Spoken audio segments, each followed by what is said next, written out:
Welcome to the Deep Dive. Today we're looking into something really quite powerful, the connection between volunteering, giving back, and your own mental health. It's a really interesting angle. We're drawing on some great material from CP50, a bit about their healthcare investment work, but mostly their Lifelines podcast episode with Dr. Sudha Ram Vishnoi and an article he wrote called The Healing Power of Volunteering. Right, and the common thread is this idea that helping others isn't just, altruistic. It seems to genuinely benefit the giver, too, sometimes profoundly. Exactly. So our mission today is to really pull apart how volunteering can boost mental and emotional well-being.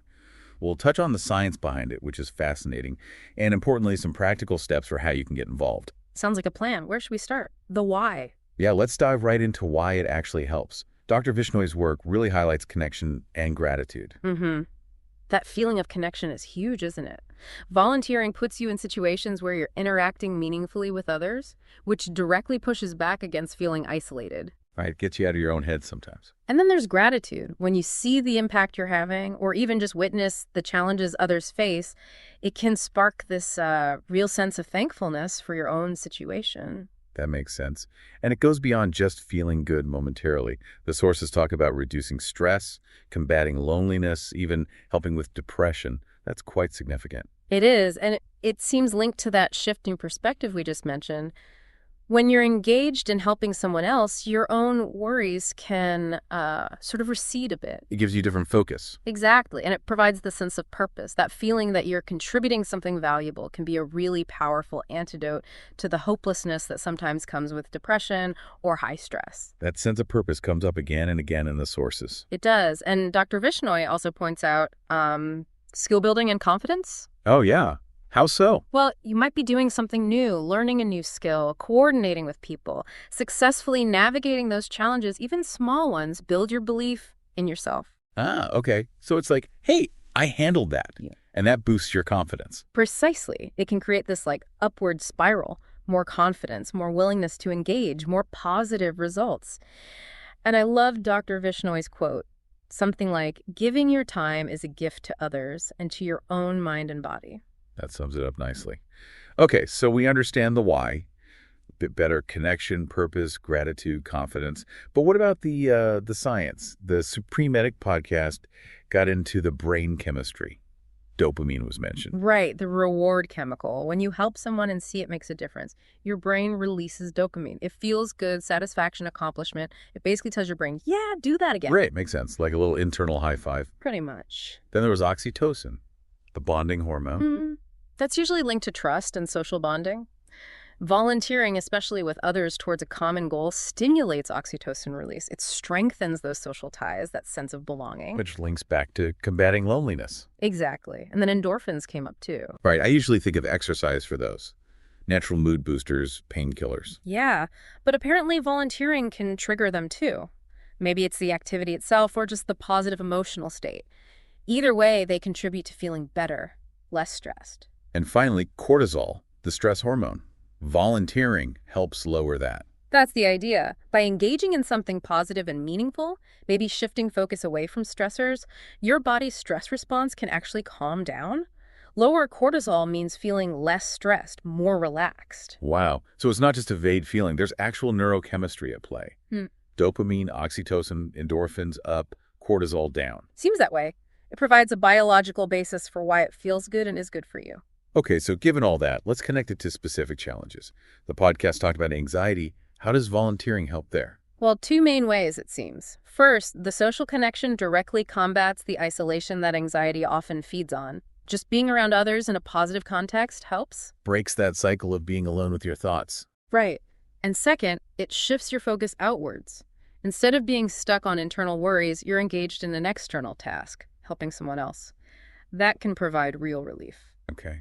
And for depression, the podcast mentioned self-esteem. Yeah, depression often attacks self-worth. Volunteering gives you tangible proof of your capabilities and your value. Seeing that you can make a positive difference, however small, directly counters negative self-talk. That sense of accomplishment again. Exactly. It provides a reason to feel good about yourself, which can be incredibly powerful when you're feeling low. And stress. We touched on cortisol, but the podcast also framed volunteering as a positive outlet. Yeah, instead of letting stress build up or turning to unhealthy coping mechanisms, volunteering channels that energy into something constructive. Plus, some volunteer activities are inherently relaxing, right? Like working with animals or gardening, maybe. Things like that, exactly. So you get the benefit of the activity itself, plus the sense of purpose. It's a healthy distraction and a source of fulfillment. This all sounds incredibly positive. But okay, let's get practical. How does someone actually start? Where do you find these opportunities? The sources had tips, right? Definitely. The first and maybe most important step is figuring out what you care about. What are your passions? What skills do you have? Because you're more likely to stick with it if it resonates personally. Absolutely. If it feels like a chore, you probably won't keep it up. Find something that aligns with your values or interests. Makes sense. Then, where do you look? Local places are a good start. Community centers, nonprofits, schools, hospitals, and online there are platforms specifically for this. The podcast mentioned Volunteer Match and Idealist. Ah, right. So resources exist to connect people with opportunities. Yeah, they can help you filter by interest, location, time commitment. Speaking of which, Start small. yes, both sources really emphasize that. Don't overcommit right away. Start with a manageable amount of time. You can always do more later, but burnout is real. Good point. Avoid that initial, overwhelming enthusiasm turning into exhaustion. Exactly. Sustainability is key. Dr. Vishnoy's article also mentioned engaging mindfully. What does that mean in this context? It means being present when you volunteer. Pay attention to what you're doing, the impact it's having, the connections you're making with others, fellow volunteers, or the people you're helping. So not just going through the motions. Right. Really soak in the positive aspects. That mindfulness amplifies the benefits, the gratitude, the connection, the fulfillment. And the podcast brought up virtual volunteering too. That opens up a lot of possibilities. It really does, especially if you have mobility issues, live remotely, or have a very packed schedule. You can still contribute meaningfully online. And being part of a team or a group, that camaraderie factor. Yeah, that sense of shared purpose and mutual support you get from working alongside others can be really powerful. It adds another layer to the social connection benefit. And finally, making it a habit. Consistency seems important. Like exercise or any healthy habit, the benefits are cumulative. Regular volunteering is more likely to lead to sustained improvements in well-being than just a one-off event. Okay, so you're volunteering regularly, you found something you connect with. How do you, maximize the good feelings? Dr. Vishnoy suggested reflection. Yeah, taking a few moments afterwards, maybe journaling or just thinking about the experience, talking about it, it helps you process and internalize the positive impact. It helps you recognize what you actually gained from it. Exactly. And reinforces those feelings of accomplishment and gratitude. And, crucially, balancing it with self-care. Absolutely vital. Volunteering shouldn't drain you. You need to protect your own energy and well-being to be able to give effectively and sustainably. It's not selfish, it's necessary. Right. Don't pour from an empty cup. Couldn't have said it better. And celebrating the impact, even small wins. Yes. Acknowledge the difference you made. It reinforces that sense of purpose and keeps motivation high. Every little bit helps. It's interesting how this scales up, too. The Supreme Medic podcast talked about workplace volunteering programs. Right. How encouraging volunteerism isn't just good PR for a company, it can actually improve things internally. Like boosting morale, reducing burnout, even improving team dynamics. Yeah, when colleagues volunteer together, it can build camaraderie outside the usual work context. And when a company supports volunteering, maybe with paid time off or organized events, it sends a message that they care about more than just the bottom line. Precisely. It shows they value employee well-being and community involvement. It can foster a more positive, engaged culture. Making it part of the company values. A real win-win, good for employees, good for the community, good for the company's reputation. Definitely. It creates a culture of giving back. Which brings us back to Supreme Medic.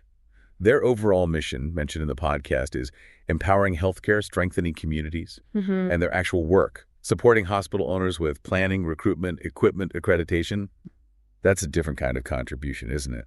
It's strengthening the community's healthcare infrastructure. It is. It's a systemic approach. Investing in robust healthcare services is fundamental to community well-being, just like individual volunteering contributes in a more direct, personal way. They're complementary. Different ways of strengthening the fabric of a community. Exactly. One focuses on the system, the other on individual action and connection, but both aim towards a healthier, stronger community. So pulling it all together, the message seems clear. Volunteering isn't just charity. Not at all. It's a scientifically supported way to boost your own mental health, your well-being. While also making a tangible difference for others. It's genuinely a two-way street. Absolutely. Which leads us to maybe a final thought for you, the listener. Yeah. Consider your own unique skills, your passions. How could you maybe channel those into some form of service? Think about it not just as helping the community, but as potentially providing a lifeline for your own health and happiness. Explore what's out there, maybe with this new perspective on how much you might get back in return. Exactly. See what opportunities resonate, knowing the profound benefits for everyone involved.